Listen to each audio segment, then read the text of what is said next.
আষাঢ়ী পূর্ণিমা তিথি অতি শুভক্ষণ, চারি স্মৃতি বিজড়িত শোভন মোহন। এমন সময়ে চলে প্রকৃতির খেলা, বিচিত্র বিধানে হয় চমৎকার লীলা। মেঘের গম্ভীর ধ্বনি অশনি গর্জন, বিজলির আঁকা বাঁকা প্রভা সুশোভন। ক্ষণে বৃষ্টি ক্ষণে রোদ ক্ষণে মেঘাবৃত, জলদূষিতল বায়ু বহে অবিরত। নদীর বা পুষ্করিণী আর সরোবর, জলপূর্ণ হয়ে আছে দেখিতে সুন্দর। সরজ কুমুদ কত রহেছে ফুটিয়া, মধুকর মধুলোভে যেতেছে ছুটিয়া।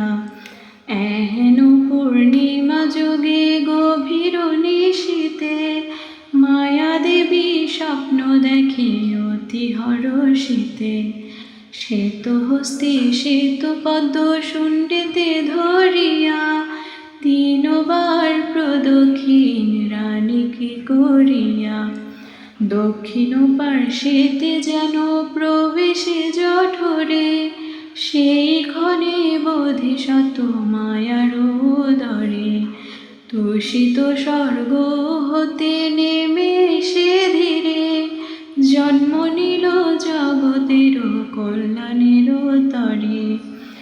এমন অপার শুভ পূর্ণিমা নিশীতে, দুঃখের নিরোধ চিন্তা করিতে করিতে, সংসার নিগর হতে মুক্তি লাভ তরে।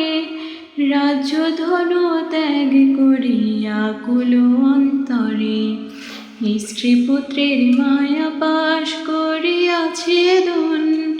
অর্ধরাত্রে করিলেন অভিনিষ্ক্রমণ, সিদ্ধার্থের ত্যাগ দেখি দেব ব্রহ্মাগণ। মন আনন্দে সাধুবাদ দেয় ঘনে ঘন, এরূপ অপার এক পূর্ণিমা তিথিতে, ভগবান উপনীত হয়ে সারনাথে। মৃগদায়ে পঞ্চশিষে দীক্ষা প্রদানিয়া, ধর্মচক্র প্রবর্তন প্রথম দেশিয়া।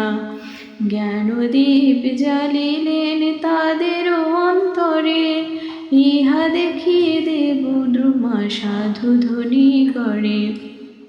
এমন পবিত্র অন্য মহাশুভ ক্ষণে, অপূর্ব যমক ঋদ্ধি শ্রাবস্তি গগনে।